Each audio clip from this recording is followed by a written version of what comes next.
What had seemed like a rare win for Mayor Bill de Blasio sidelining Gov. Andrew M. Cuomo's plan to add amenities like new lighting and USB ports at nearly 3 dozen New York City subway stations turned into another defeat on Thursday when the subway's governing board approved Mr. Cuomo's plan. The 10-3 vote by the board of the Metropolitan Transportation Authority, which runs the subway, to approve contracts to refurbish 9 of the stations essentially ended the dispute between the two leaders in familiar fashion, with the governor having the upper hand. The $250 million in upgrades are part of a $1 billion plan, known as the Enhanced Station Initiative, that has been criticized by some transit advocates and the mayor as too heavily focused on cosmetics at a time when the subway faces more pressing needs, like fixing an antiquated infrastructure that has contributed to its dismal performance. And advocates for the disabled were angered that the plan to overhaul a total of 33 stations does not include funds for elevators in a system in which less than a quarter of the 472 subway stations are accessible. It just seems if we are investing $1 billion in station upgrades, we think that some of those stations should get elevators, said Polly Trottenberg, the commissioner of the city's Department of Transportation. I don't understand nonetheless how they reached the decision, picking some of these stations.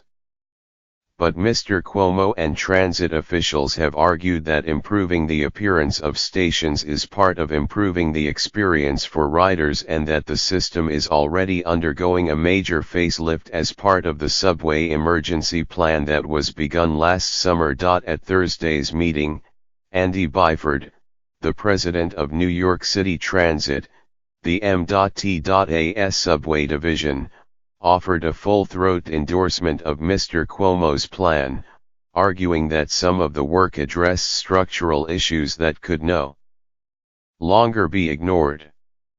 If they were purely cosmetic, then I would have a problem with it, Mr. Byford said. Mr. Byford said he had spent weeks analyzing the stations slated to be enhanced and had come to understand why things like elevators were not part of the plan, explaining that some of the stations were close to accessible stations, while in other cases figuring out how to make a station compliant with the Americans with Disabilities Act would drag out the necessary work to wait for perfection at every station.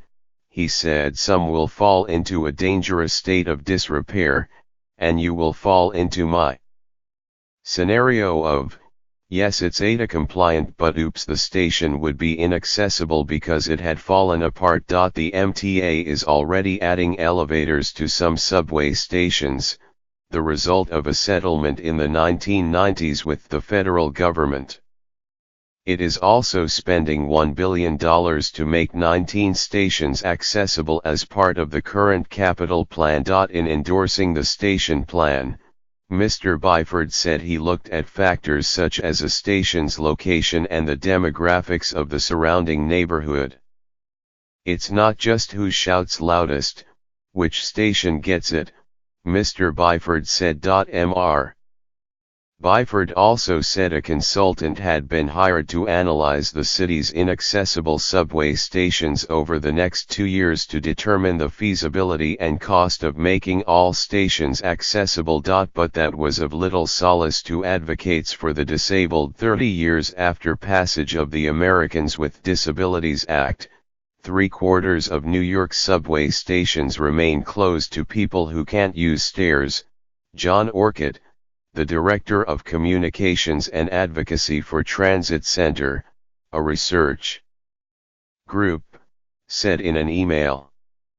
Despite NYC Transit President Andy Byford's new understanding of this program, there is still no MTA strategy, plan, or goal for taking NYC subway accessibility forward in the 21st century.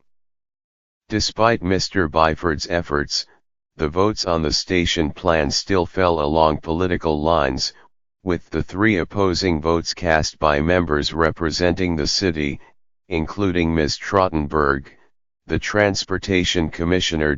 As he left MTA headquarters, Charles G. Mowerdler, a board member who supported the governor's station plan, expressed frustration at the drawn-out process.